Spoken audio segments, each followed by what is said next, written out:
রূপনগর নামের একটি গ্রাম ছিল। সেই গ্রামটি অপরূপ প্রাকৃতিক সৌন্দর্যে ঘেরা ছিল। সেই গ্রামে বসবাস করত রহিম নামের এক যুবক। থাকার জন্য শুধু ঘরটাই আছে, আর কিছুই নেই। রহিম অনেক কষ্ট করে বিভিন্ন জায়গায় কাম কাজ করার জন্য খোঁজ খবর নিত, কিন্তু কোথাও কোনো কাজ পাওয়া যায় না। কেউ তাকে কাজে নেয় না, গরিব বলে অবহেলা করে। কিন্তু সে চিন্তা করলো, কি করব, আমার তো পেট আছে, মানুষ না খেয়ে কতক্ষণ থাকতে পারে খিদার যন্ত্রণায়। সে চিন্তা করলো, না, চুরি হলেও আমাকে করতে হবে, চুরি করেই আমার জীবন ধারণ করতে হবে। সে তাই করলো, চুরি করার প্ল্যান বানালো।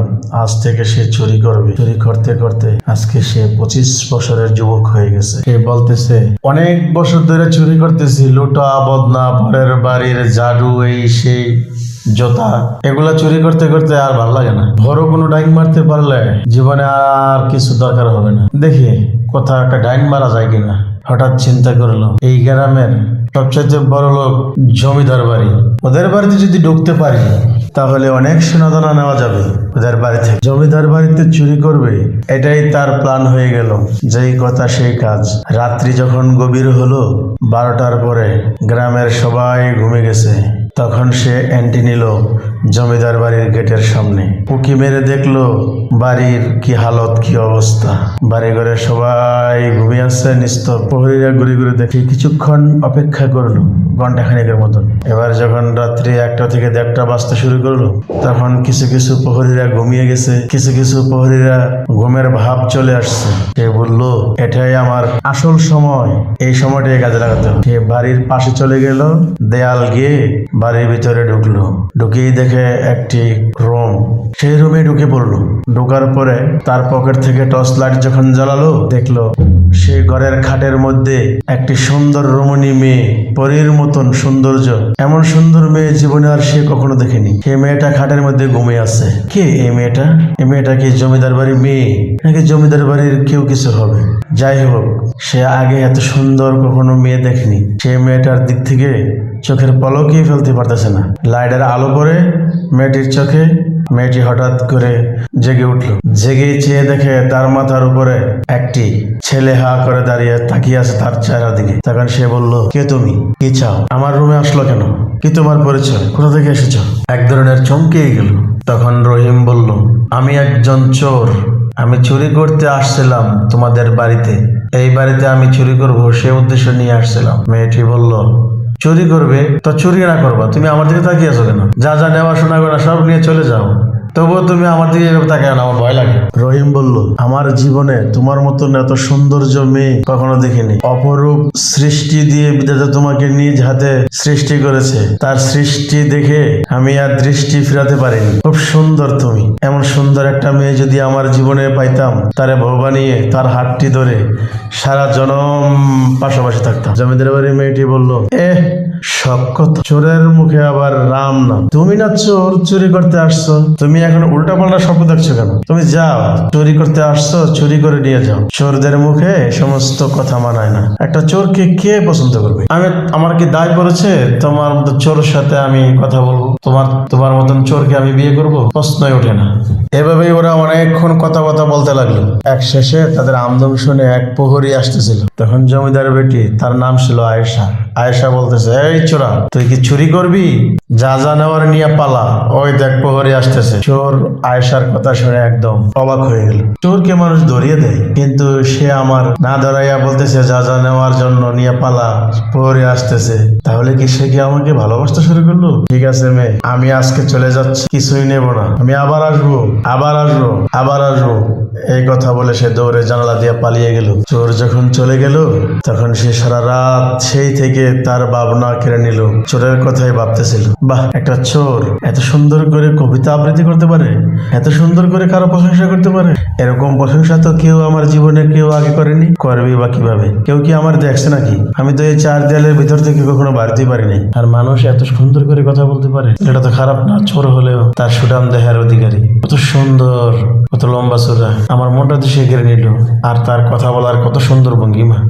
মনে হয় যে প্রত্যেকটা কথা থেকে কবিতার ছন্দ বেরোচ্ছে, তাই না? বাহ, সে তো এভাবে কথা বলে আমার মনটাই কেড়ে নিল। তাহলে কি আমি তার প্রেমে পড়ে গেছি? এত বেশি বেশি করে তার কথা ভাবতেছি কেন? ঘুমাচ্ছে না। এপাশ ওপাশ করতে করতে সারা রাত কেটে দিল আয়েশা। তারপরে সারা দিন ধরেও সেই চোরের কথাই ভাবে। ঠিক মতন খাওয়া দাওয়া করে না, আগের মতন খেলাধুলা করে না, এপাশ ওপাশে যায় না, ঘরের ভিতরে ঝাপটি মেরে বসে থাকে।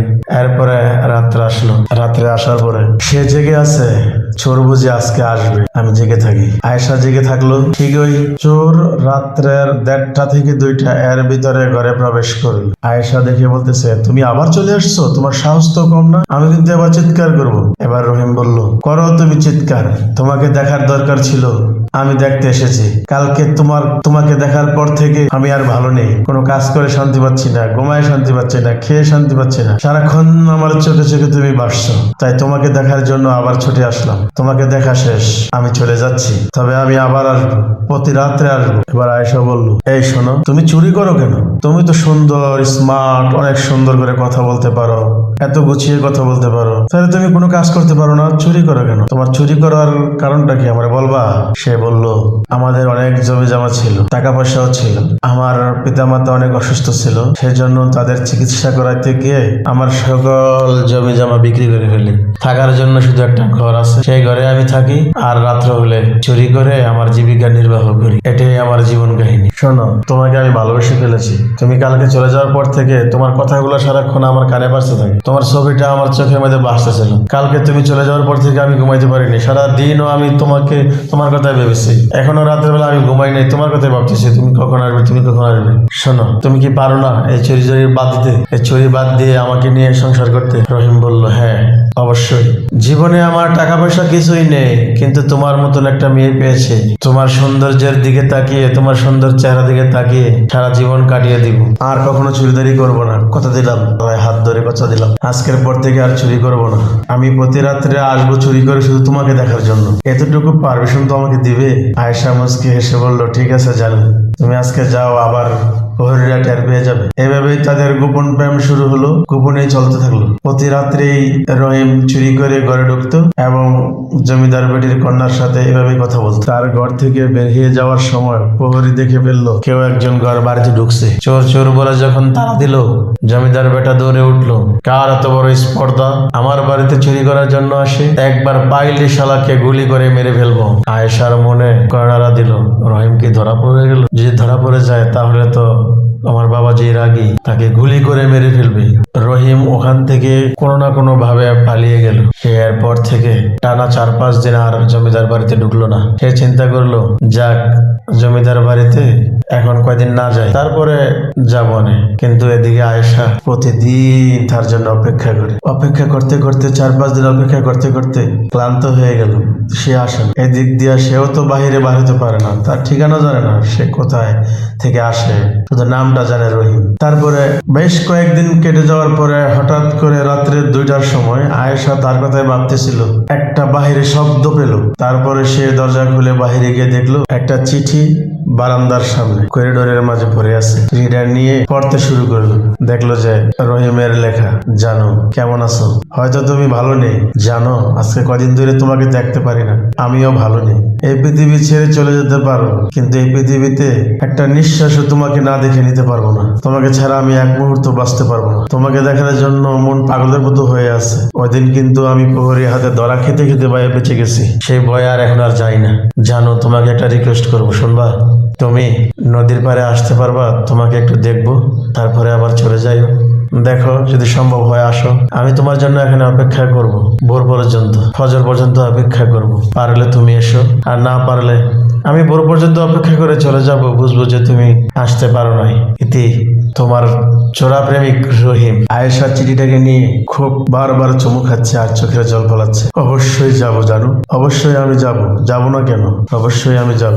তোমার জন্য, তোমাকে দেখার জন্য আমার মন আকুল হয়ে আছে, বেকুল হয়ে আছে। অপেক্ষা করে আছি তুমি আসবে, প্রতিটা রাত ঘুমাই না তোমার কথা ভেবে ভেবে। আমি আসবো না কেন? সে কি করলো? আয়েশা বাড়ির জানালা দিয়ে কাপড় বেঁধে নিচে নেমে পালিয়ে গেল নদীর ধারে।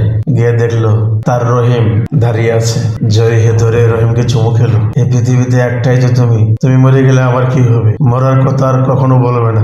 আমি তোমাকে অনেক ভালোবাসি। তুমি যদি না বেঁচে থাকবে পৃথিবীতে, আমি কার জন্য বাঁচবো? আমিও বাঁচবো না, এরকম ভাবতেছিল। তারপরে সেদিন তারা এখান থেকে চলে গেল যার যার বাড়িতে। এভাবেই তাদের প্রেম চলতে থাকলো। নদীর ধারে এসে এসে প্রতি রাত্রে কথা বলে তারা দুজন। হঠাৎ একদিন তারা ধরা পড়ে গেল এই নদীর মাঝে কথা বলার সময়। কোনো এক প্রহরী টের পেয়ে গেছিল, সে তাকে ফলো করে দেখে যে নদীর ধারে তারা কথা বলতেছে। সে দৌড়ে জমিদারকে গিয়ে খবর বললো, আপনার মেয়ে ওই নদীর পাড়ে বসে একটা ছেলের সাথে টাঙ্কি মারতেছে তো রাত্রে বেলা। মানুষে যদি এগুলো জানে তাহলে বংশের বদনাম হয়ে যাবে, একটা কিছু করুন। তখন জমিদার বন্দুক নিয়ে কিছু প্রহরীদারকে নিয়ে সে চলে আসলো এই নদীর ধারে এসে তাদেরকে আটকালো। তখন তাদের প্রেমের কথা বলার পরে জমিদার ক্রোধে ফেগে গেল। রেগে গিয়ে ওদেরকে গুলি করবে, মেরে ফেলবে, শুলে চড়াবে, অনেক কিছু বলতেছে। কিন্তু তারা মোটেও ভয় পায়নি। তারা বলতেছে, দেখো আব্বু, আমি এই ছেলেটিকে ভালোবাসি, এই ছেলেটিকে ছাড়া বাঁচবো না। কোনো ফকিন্নির প্রেম আমার কাছে চলবে না। আমি ধরে আমার মতন কোনো এক জমিদারের পুত্রের সাথে, রাজকুমারের সাথে বিয়ে দিব। এই ফকিন্নির কাছে তোকে বিয়ে দিব না। চল এক্ষুনি বাড়িতে নিয়ে যাবে, আর এই ছোট লোকটাকে গুলি করে মেরে ফেলবো। এই কথা বলার পরে রহিমের দিকে তাকিয়ে বলল আয়েশা, রহিম, আমার হাতটিকে শক্ত করে একটু ধরো।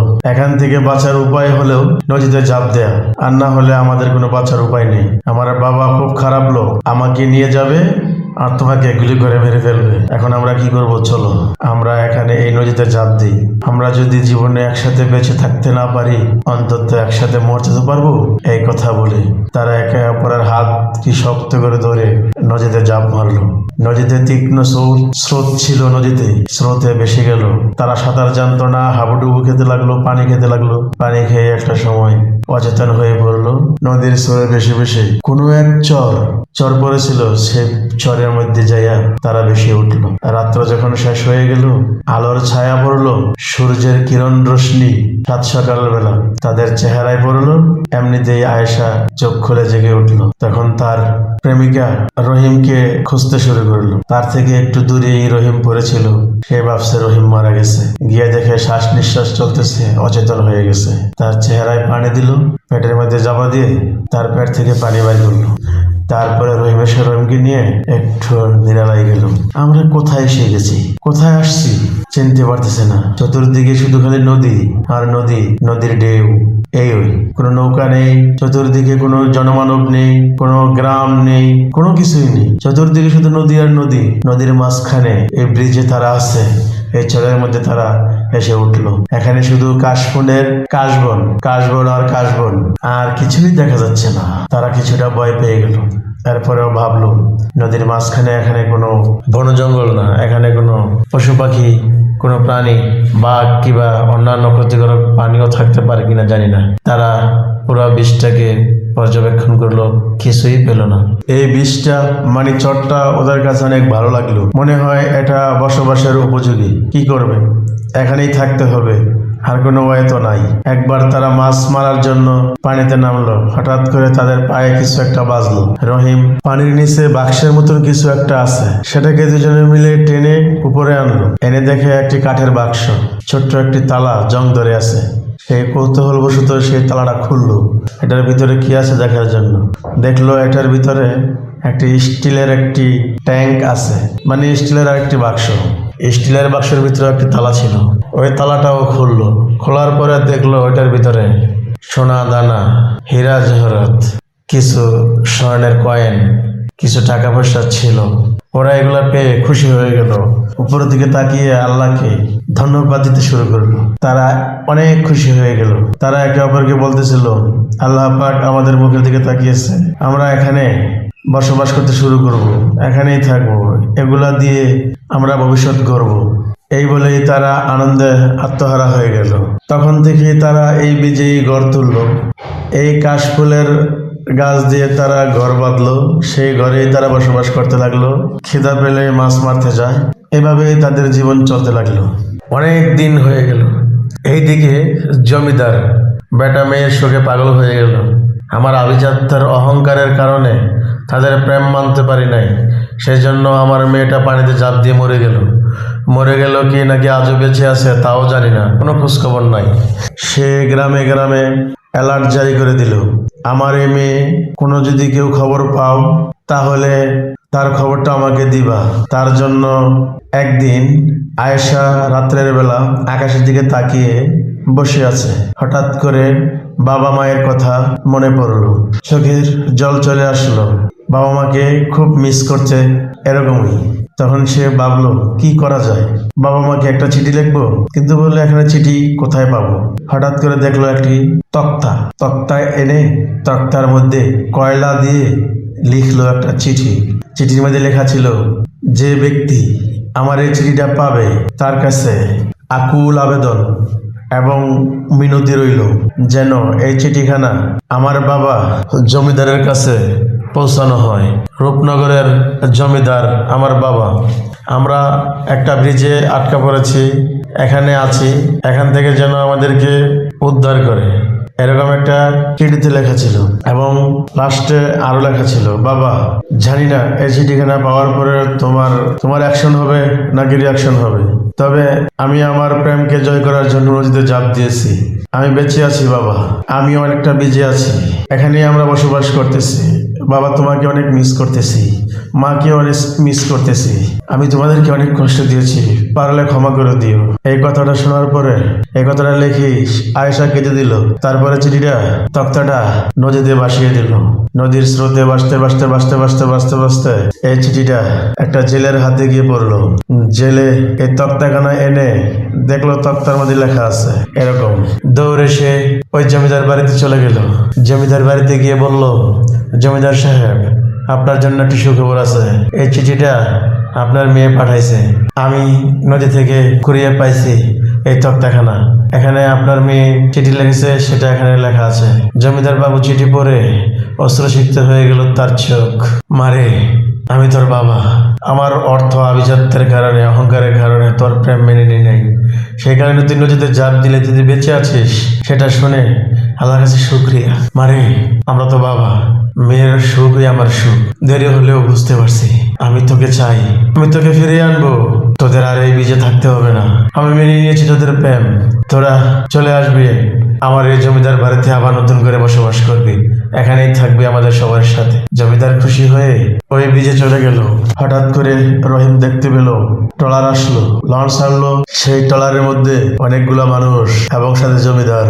ভয় পেল, বলতেছিল এবার বুঝি শেষ রক্ষা আর হবে না, আমাদের খবর পেয়ে গেছে, আমরা এখানে আছি, এটা খবর কেমনে পেল? দৌড়ে গেল বাসায়। আয়েশা খবর ভালো না, চলো এখান থেকে পালাতে হবে, তোমার বাবা এসেছে, তোমার বাবা মানে জমিদার এসেছে, আমাদেরকে আর বাঁচতে দেবে না। আয়েশা মুস্কি হেসে বলল, বাবার কাছে আমি চিঠি পাঠাইছিলাম বাবাকে সরি বলার জন্য, হয়তো বাবা আমাকে মেনে নিয়েছে, তোমাকে মেনে নিয়েছে, সেই জন্য এখানে আসছে। এবার দুজনে একসাথে গেল বাবার সামনে। বাবা নিচের দিকে তাকিয়ে বলল, মারে আমায় ক্ষমা কর, তোরা এখানে আছিস শুনে আমি অনেক খুশি হয়েছি, তুই যে বেঁচে আছিস সেজন্য আল্লাহর কাছে শুকরিয়া আদায় করেছি, আমার বড় ভুল হয়ে গেছে, তোদের প্রেমকে না মেনে নেয়া, দেরি হলেও বুঝতে পারছি, তোদের প্রেমে জয় হলো আর আমার ক্রোধ অহংকার হিংসা ধুলোয় মিশে গেল, আমি বুঝতে পেরেছি আমি তোদের কাছে লজ্জিত, আমি তোদেরকে নেওয়ার জন্য আসছি, চল মা, চলো বাবা আমার সাথে চলো, তোমাদেরকে আবার নতুন করে ধুমধাম করে বিয়ে দিই, সেরা আমার সেই মহল, সেই জমিদার মহলে তোমরা থাকবে, তুমি হবে ভবিষ্যৎ জমিদার, চলো বাবা আর কোনো কথা নাই। এবার রহিম বলল, আমি কিভাবে বুঝবো আপনি যে সত্যি বলতেছেন না মিথ্যে বলতেছেন? এমন তো হতে পারে আমাকে নিয়ে আপনারা মেরে ফেলবেন, ওকে আমার কাছ থেকে নিয়ে অন্য জায়গায় বিয়ে দিবেন। বাবা আমাকে আর লজ্জা দিও না, এভাবে কথা বলে আর লজ্জা দিও না, আমি খুবই লজ্জিত এবং অনুতপ্ত, আমি আমার মেয়েকে অনেক ভালোবাসি, আমার একটা মাত্রই মেয়ে, ছেড়ে দিলাম আমার আভিজাত্য অহংকার, তোমাকে মেনে নিলাম, চলো বাবা আর দ্বিধাবদ্ধ করিও না। তারা চলে গেল এই বীজ ছেড়ে, তারা শান্তিতে জমিদার বাড়িতে আপন নিজের মতন করে তারা বাঁচতে শুরু করলো এবং তাদের প্রেম সফল হলো। তারা এভাবেই দিন অতিবাহিত করতে লাগলো। আমি আরিফুল ইসলাম আপনাদেরকে একটি সফল প্রেমের গল্প শোনালাম। যদি গল্পটি ভালো হয় তাহলে অবশ্যই লাইক কমেন্ট শেয়ার করে সাবস্ক্রাইব করে পাশে থাকবেন। ভুলভ্রান্তি হলে, কোনো আটকে যাওয়া হলে ক্ষমার দৃষ্টিতে দেখবেন। ভুল নিয়েই মানুষের জীবন, ভুলের ঊর্ধ্বে মানুষ না, মানুষেরই ভুল হবে, সবাই ক্ষমার দৃষ্টিতে দেখবেন। এই গল্পটা কাউকে অপমান, অপদস্থ, হেয় প্রতিপন্ন করার জন্য এই গল্পটি লিখি নাই। এটা একটি কাল্পনিক গল্প, যা গল্পের আকারেই থাকবে, বাস্তবের সাথে কোনো মিল নাই। যদি কারো মিলে যায় তাহলে সেটা কাকতালীয়। ক্ষমার দৃষ্টিতে থাকবে। এই গল্পটা শুধু বিনোদনের জন্যই বানালাম। আল্লাহ হাফেজ।